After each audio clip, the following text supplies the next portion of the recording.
I want to show you something that we haven't talked about. Well, we have talked about the ventilation.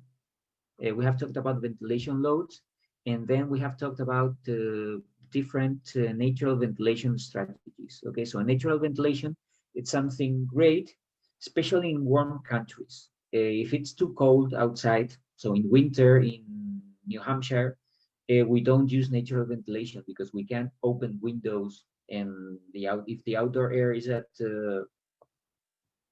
-20 or even below, we can't open windows, and natural ventilation is not an option.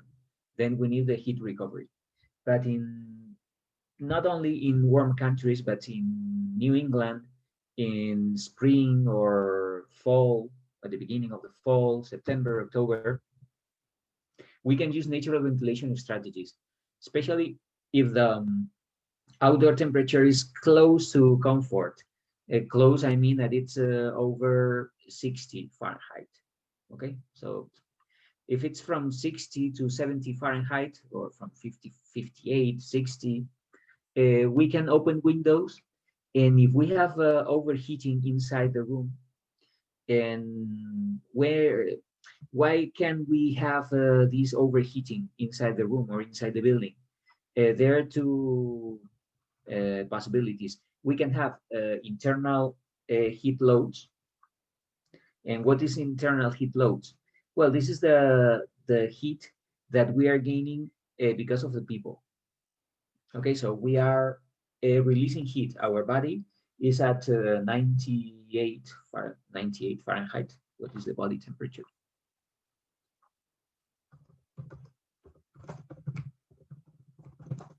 Fahrenheit. Okay, so yeah, so it's between 97.7 until 99 Fahrenheit. So 98, it's something normal. So if our body is at 98 Fahrenheit and the outdoor air is around 70, we are releasing heat. Okay, so we are losing heat. And if there are a lot of people, the amount of heat that we are releasing to the indoor air, it's a lot. Okay, so that makes that even in winter, we might need a cooling system. If there are a lot of people inside, when I mean a lot of people, imagine a theater with 500 people in a small space. Uh, so there are a lot of people releasing heat, and that may cause overheating inside. If that happens, an effective way to get rid of this excess of heat is just opening the windows. Well, if the outside air is too cold, it's not an option. But if the outside air is between 60, 65, it might be an option. So we have overheating inside. We open the windows, and then we balance the heat losses and the internal heat gains. We can have solar heat gains. So especially in office buildings, in the model of office building that we have today.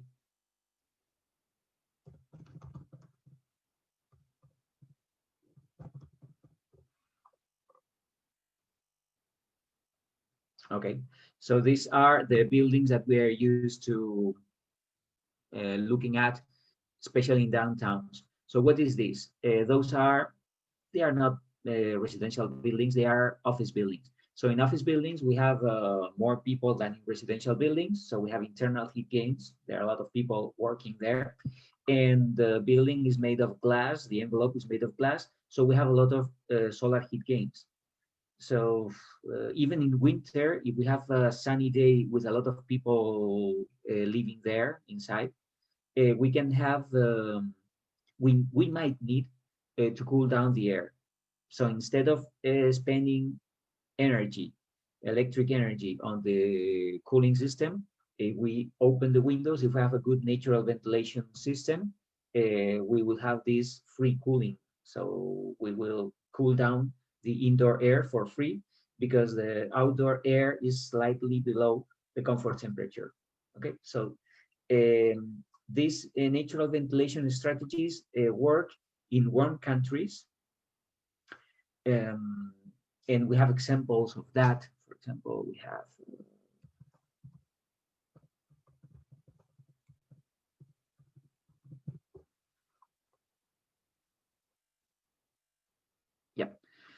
So this building was designed by Le Corbusier in India.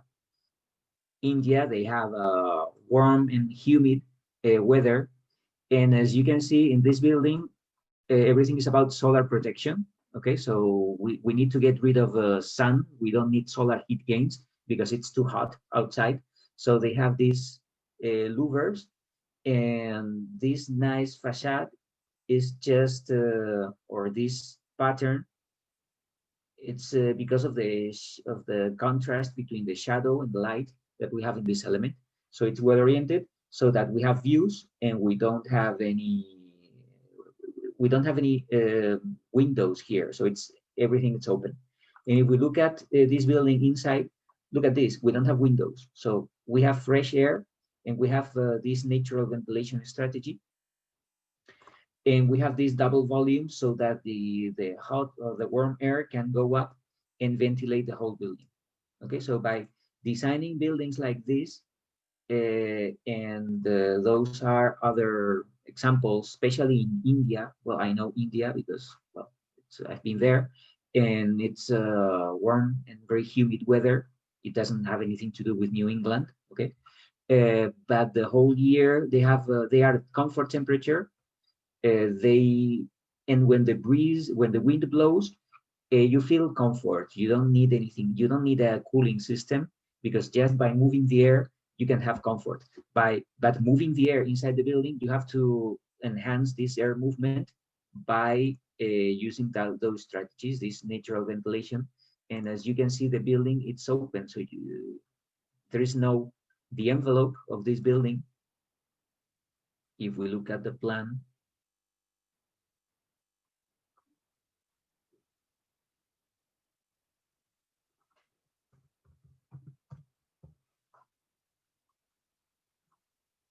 okay.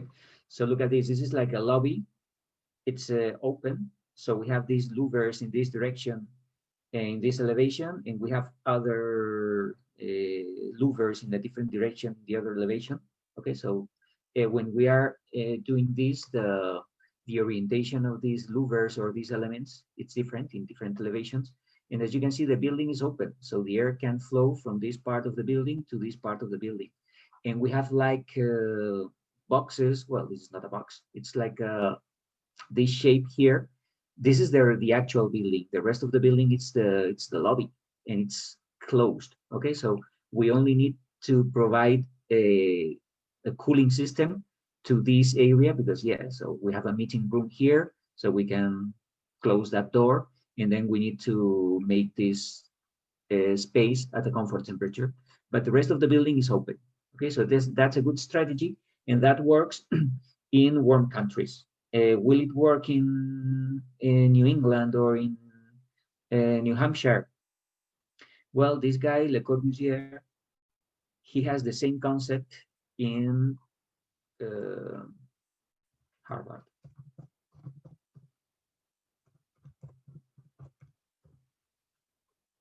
Okay, so this is in Harvard.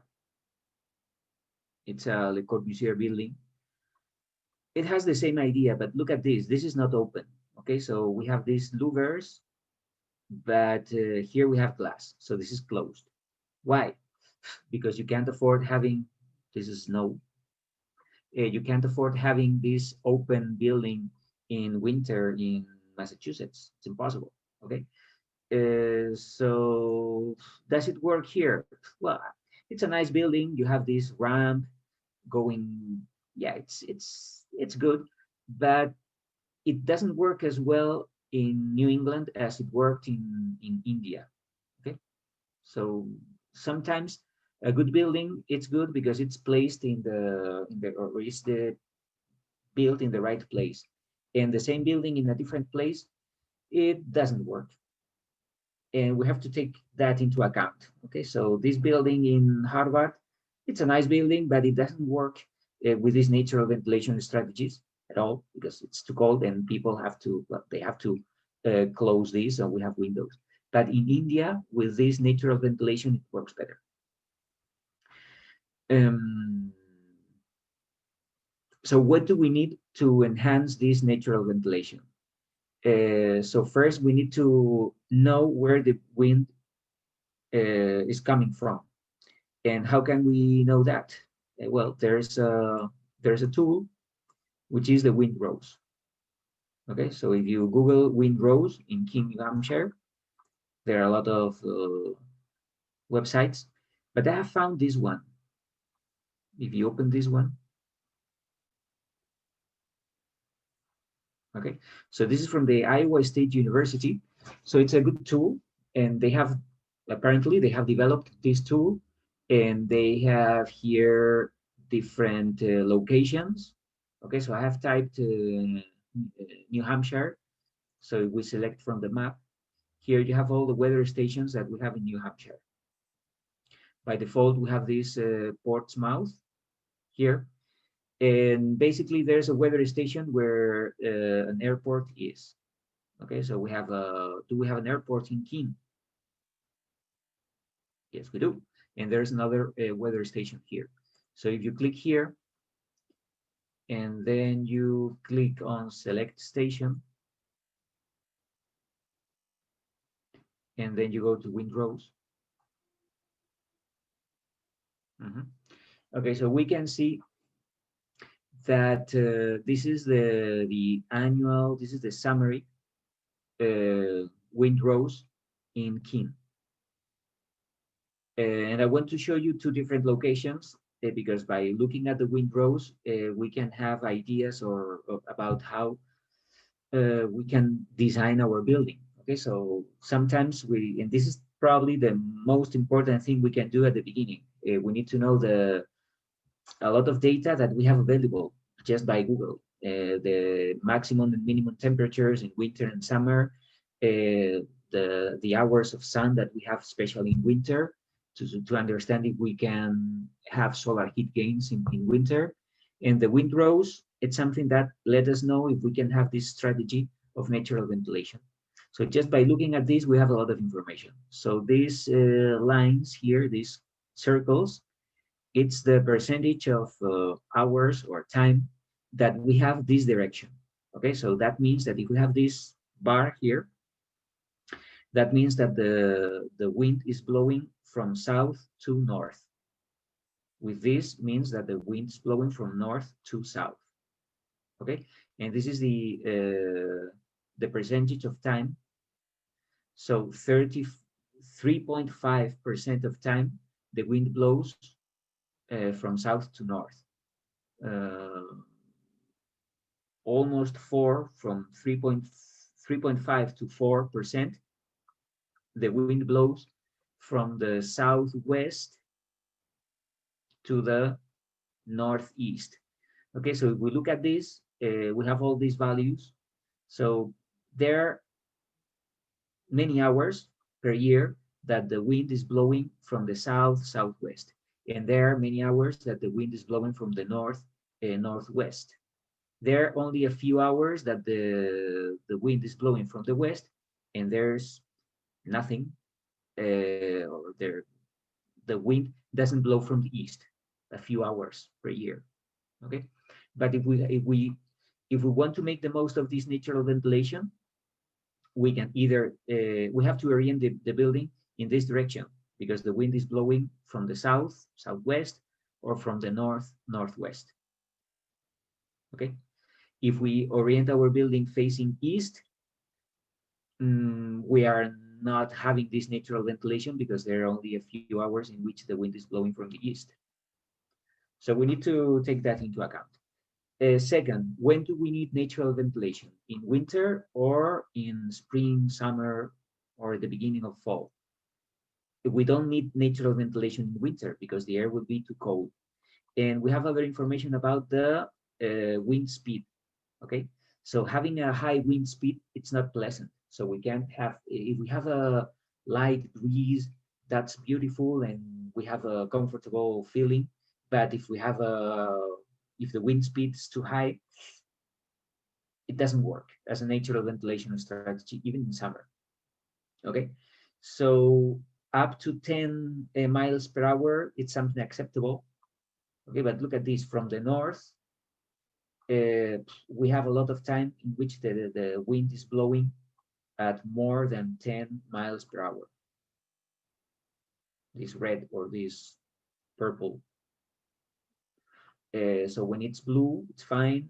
Orange, no, it's not bad. And green is the limit. Okay. So here in summer, most of time, the wind speed is between 2 and 5, which is something good. Okay. But in from the north, most of the time it's blowing at more than 10 miles per hour, and this is too much.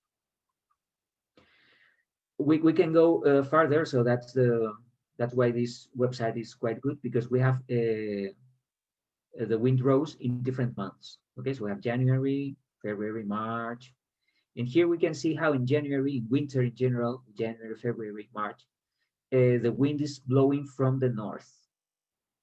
It's blowing from the north, it's too cold, the speed is very high. Okay, so there is no point in having natural ventilation from the north in winter, no point. But what about in April? Well, in April we have, yeah, probably we can do this because we have enough south wind in April.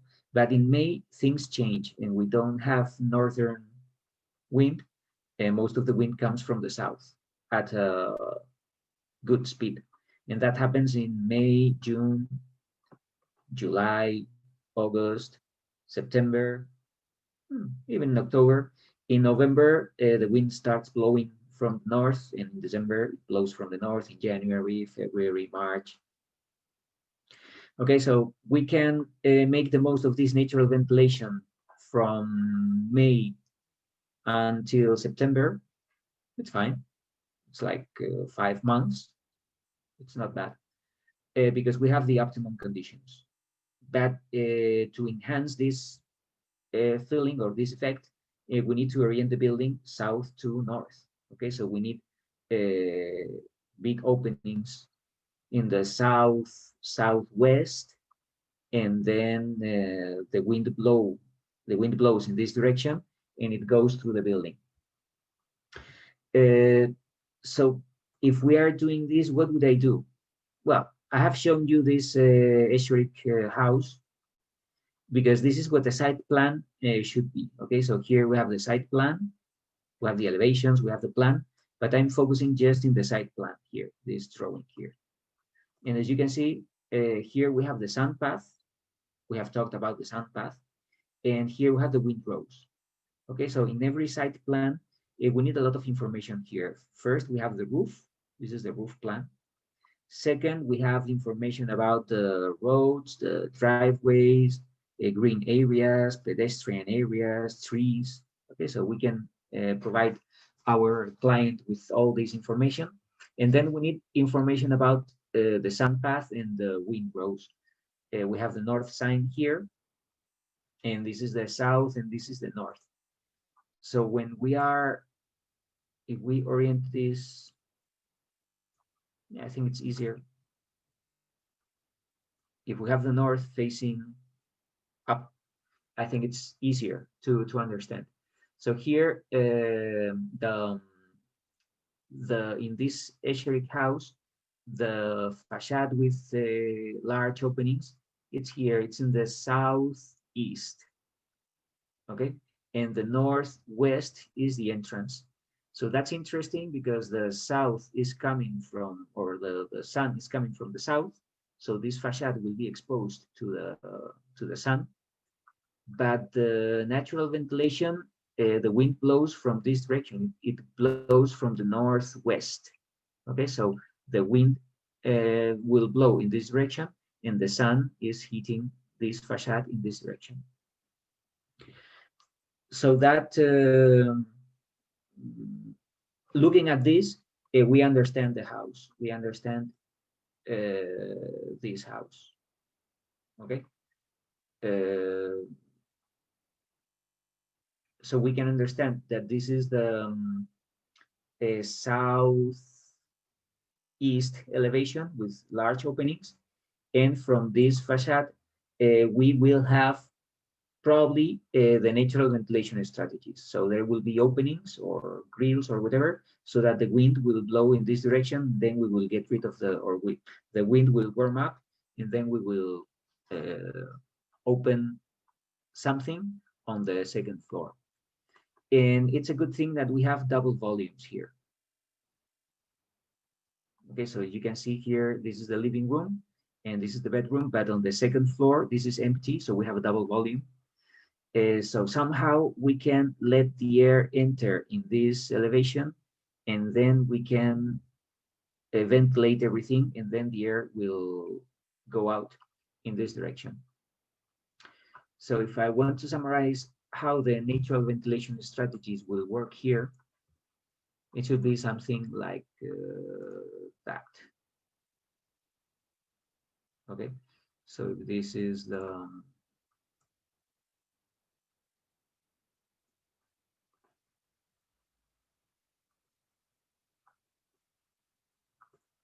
house.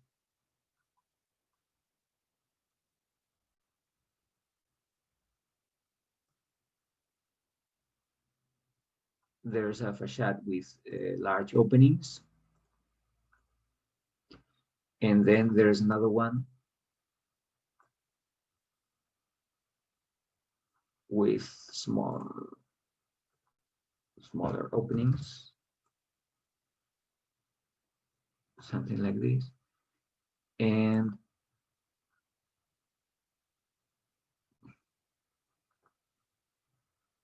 there is a slab here, or the slab can be here.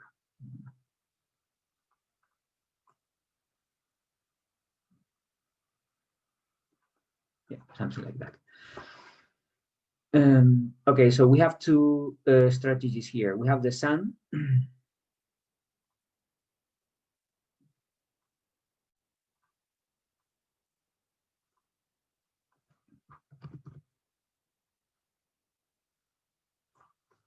And this orientation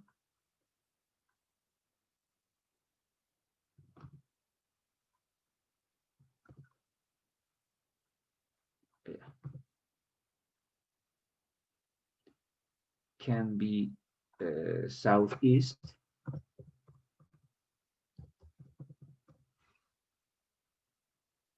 Okay, so we have large openings, south oriented, so that we can make the most of the sun.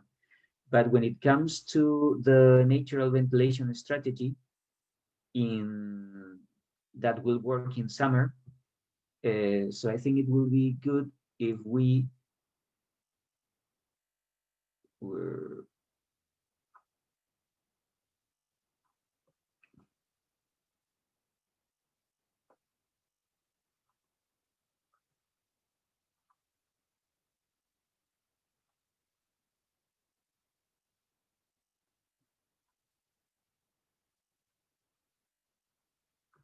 okay, with something like that. So this is the northwest.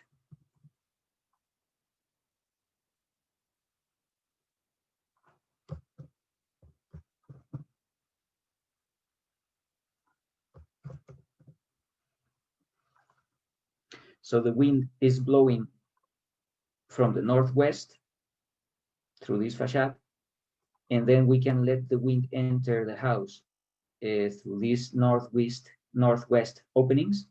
And then as we have this double volume here, so if we open this window here, then that is the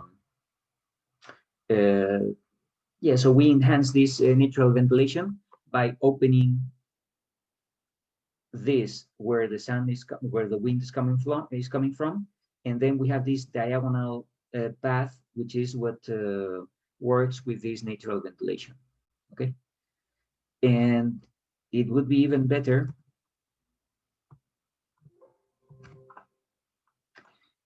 if we try to convey the idea that okay, there are different strategies for winter and summer. So let me, for example, if this is winter,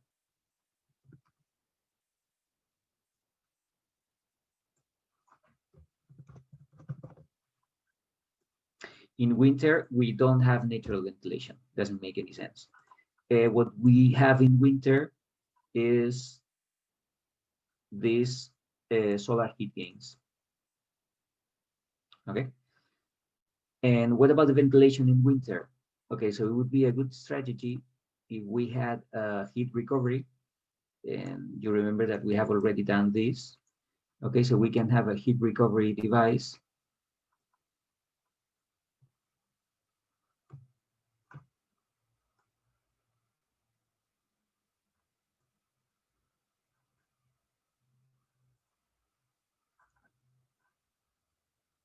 And we know that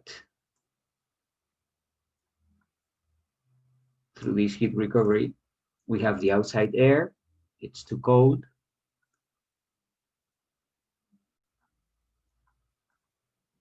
And then through this heat recovery,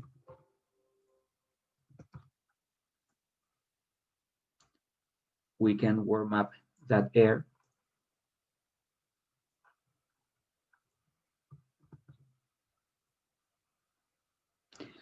And then we need a ductwork. Okay, so we know that we need ducts from this heat recovery. We have a 2-floor building, so we need to do this.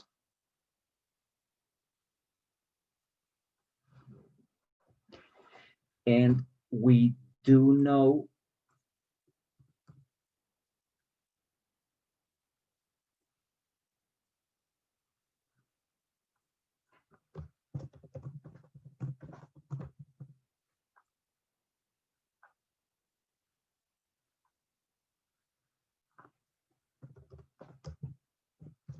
okay, so now the important thing is we need to work with data. So you have analyzed this, you have made your calculations, and now we have arrows. So in winter, we don't have natural ventilation, we have a heat recovery device, but we do know the CFM because it depends on the number of people. So it would be 200, I don't know, number of people of this house times 20. So those are the CFM. And here we can have the ventilation heat loads using the heat recovery. You know that figure. Okay, so we can type here BTU hours because we know that figure because it's on our calculations. So if it's, I don't know, 3,000 BTU hours. So we have information about the CFM, the amount of air that we need to ventilate that building, and we have the ventilation heating loads. What about the solar heat gains? So the solar heat gains, if we are talking about winter, so let's say in January, because it's the coldest month, do we have the solar heat gains? We do, I don't know, 4,000 BTU. Okay. And so that's the idea. Do we have PV panels? We do have PV panels. And you can place the PV panels here, either flat or with the angle.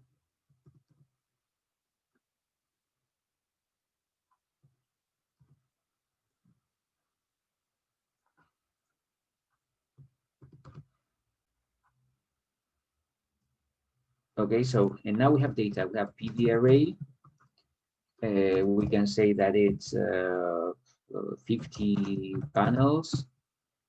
And we know that the AC production is, I don't know, 12,000 kilowatt hour. Okay. Well, that would be the PV production in January. So let's say it's only 2,000. Because now we have all these data. So we have calculated the solar heat gains in January.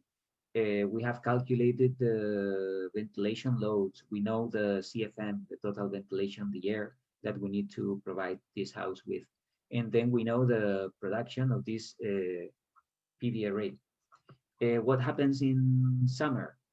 So in summer, the sun will be almost vertical. And now this is what we have to do now. So we have to try to use these overhangs like this, or we can use an overhang to protect this.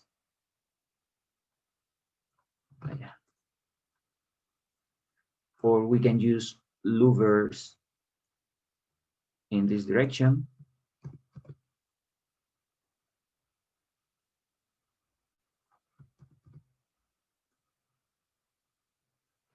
Okay, so if we do either this strategy or that strategy, we will reduce these solar heat gains in summer because we are preventing the sun from entering the building. And then here we do have this natural ventilation. So this natural ventilation that we will have the same amount of CFM.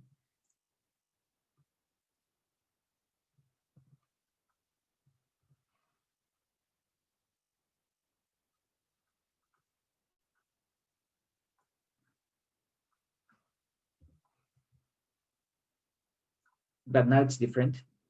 Now probably I don't have to use the heat recovery because if the outdoor temperature is close to comfort, we don't need the heat recovery. What about the PV panels? Okay, so for the PV panels, we can have the same PV array, but now the AC production in July would be different. Let's say 4,000. Okay, because this is July.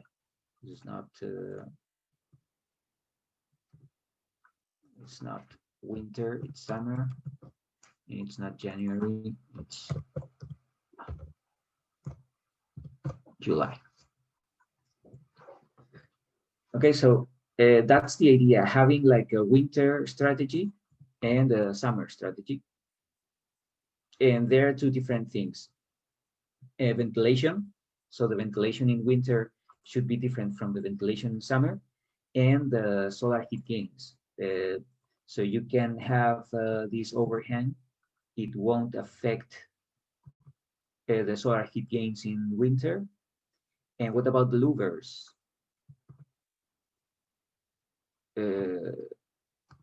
If we change the orientation of those louvers and we make them parallel to the sun rays,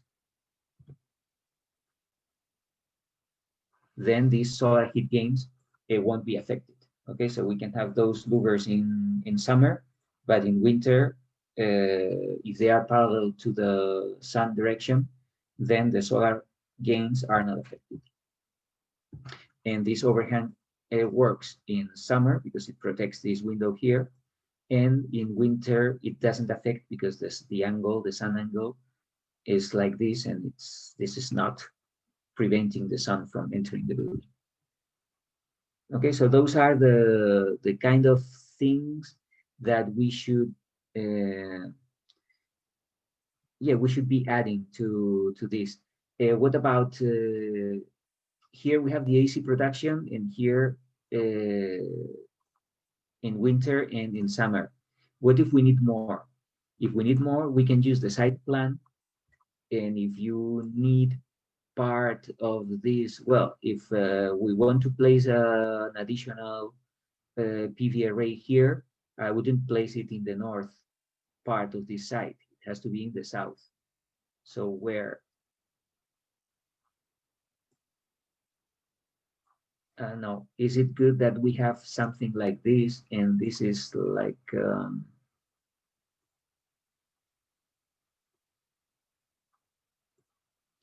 this is like a pergola south oriented, so that we have a shaded area here.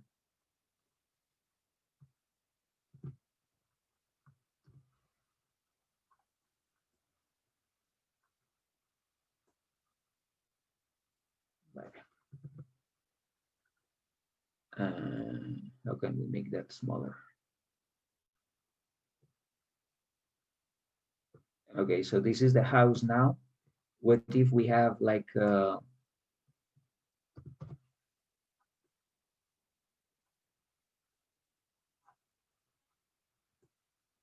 a place here with more PV panels.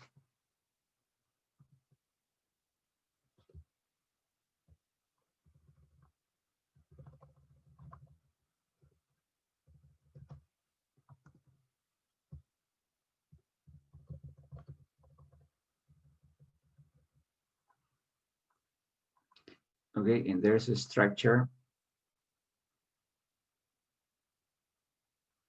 with shade or PV panels in which we can have a happy family.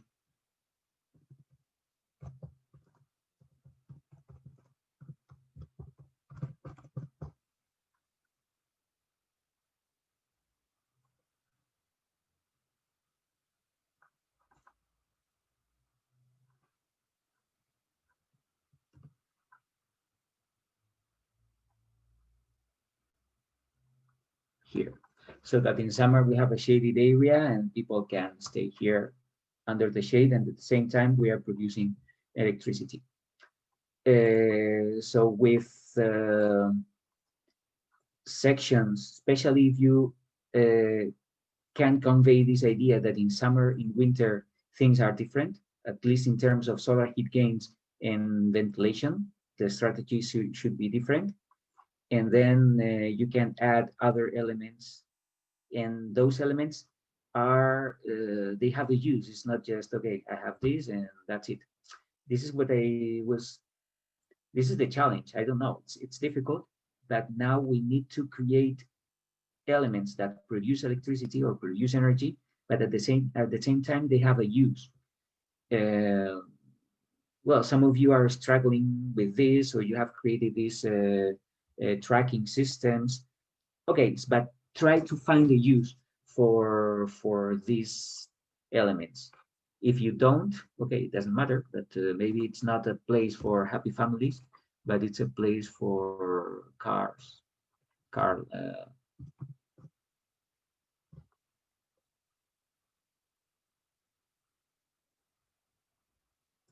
No, not this one.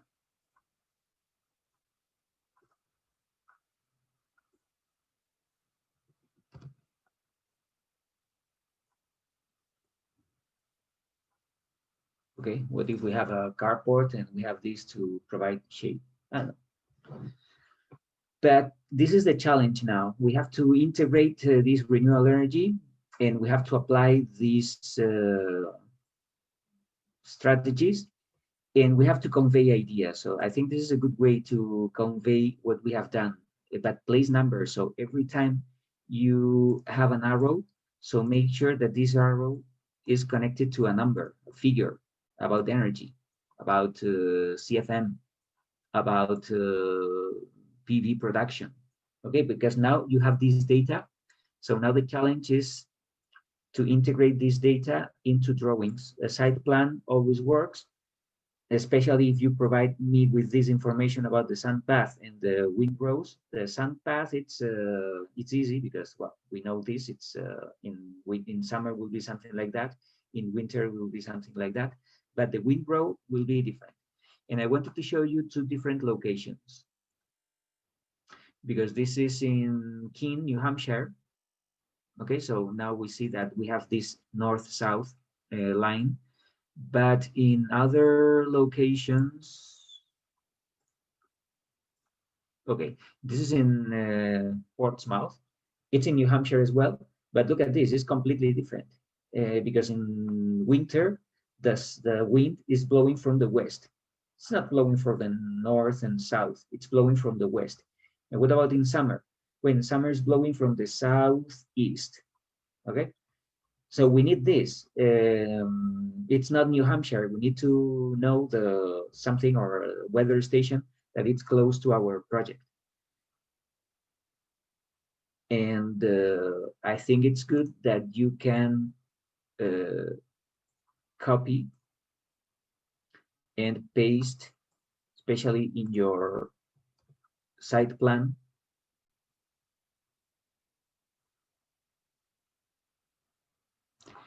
And I think it's interesting if you copy this for summer and you copy this for winter.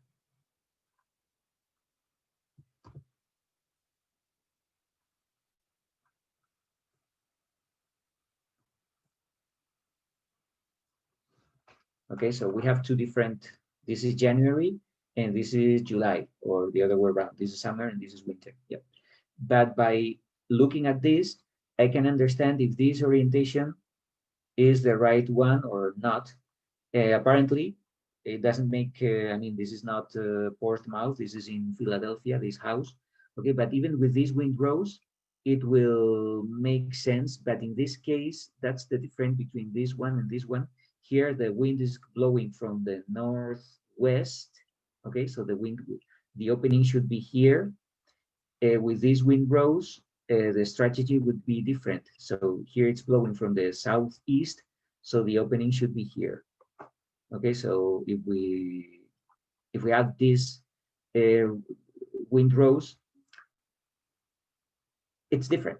Okay, so this is what we have to understand now, and I think this is a quite good website because you can select here, I know, different. This is in New Hampshire, but if you Google or if you type here,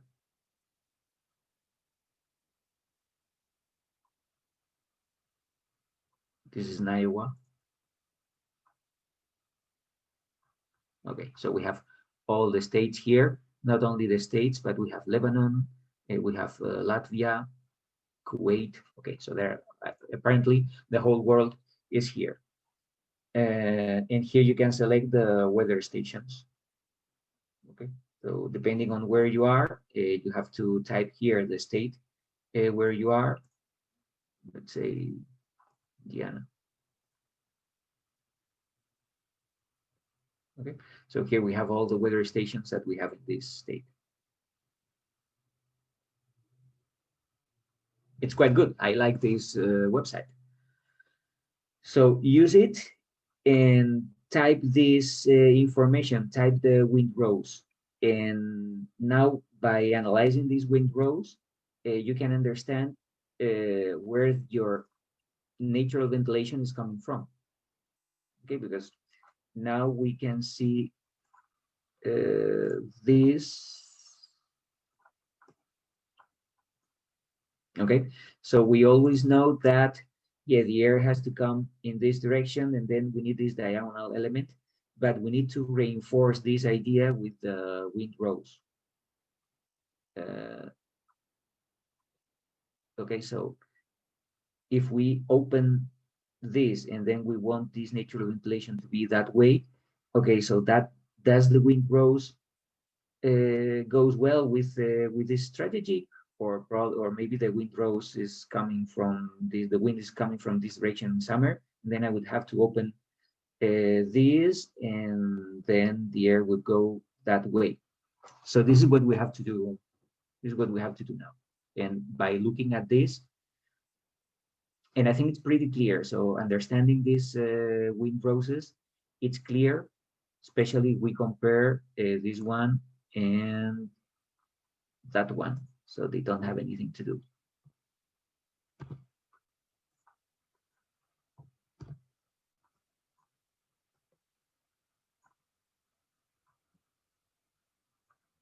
Okay, by looking at these two WindRoses, we can see that, well, we are in two different places. So if we want to go for this natural ventilation, this is the direction. And in this case, so this is the direction.